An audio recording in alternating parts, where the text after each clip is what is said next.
bersama-sama. Iya. Kepunyaan mereka, kepunyaan bersama. Iya.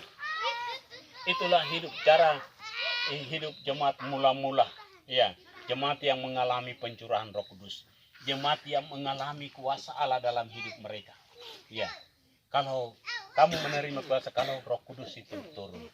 Nah, ini penggenapan janji Allah kepada setiap orang percaya. Jadi bukan untuk pendeta majelis saja.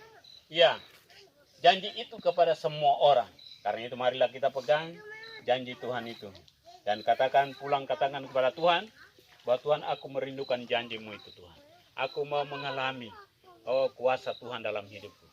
Aku boleh dapat mengalami suatu pemulihan dalam hidupku.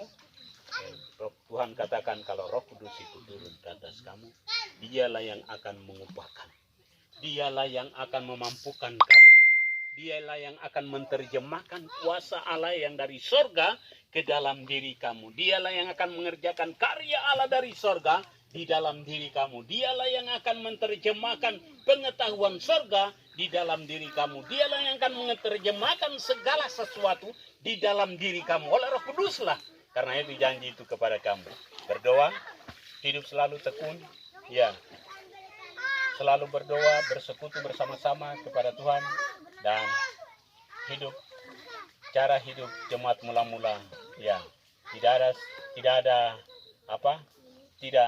istilahnya kalau sekarang itu kita bilang kita tidak pelit kepada satu dengan yang lain. Saling membagi, saling mengasihi, ya.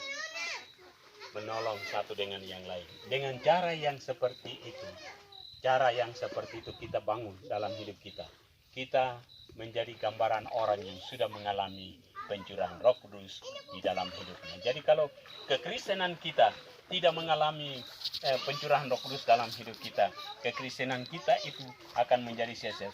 Satu kelak Tuhan akan datang dan dia akan katakan seperti Matius pasal 7 ayat 21 sampai 23 katakan bahwa satu waktu Tuhan tidak akan kenal kita. Dan dia akan katakan, nyala dari hadapanku, aku tidak mengenal engkau, hai pembuat kejahatan. Jadi jangan kita mengalami perkara itu. Ini pernyataan Tuhan itu kepada semua orang.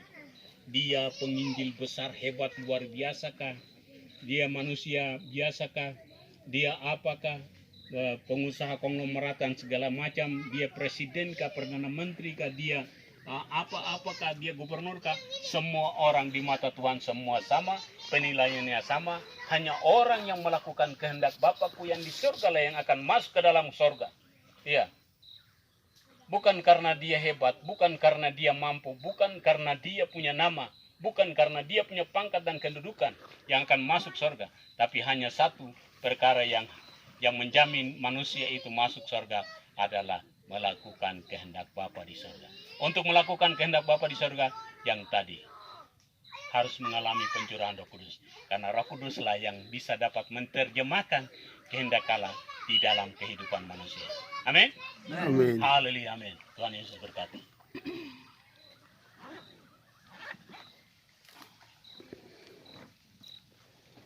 Dan sekali lagi waktu saya kembalikan kepada Bapak Yoku sekaligus berdoa mengucap syukur kepada Tuhan.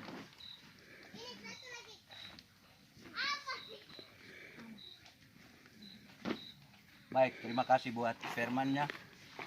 Saya angkat satu pujian penyembahan, ku yakin. Ku yakin saat Kau berfirman, ku menang saat Kau bertindak.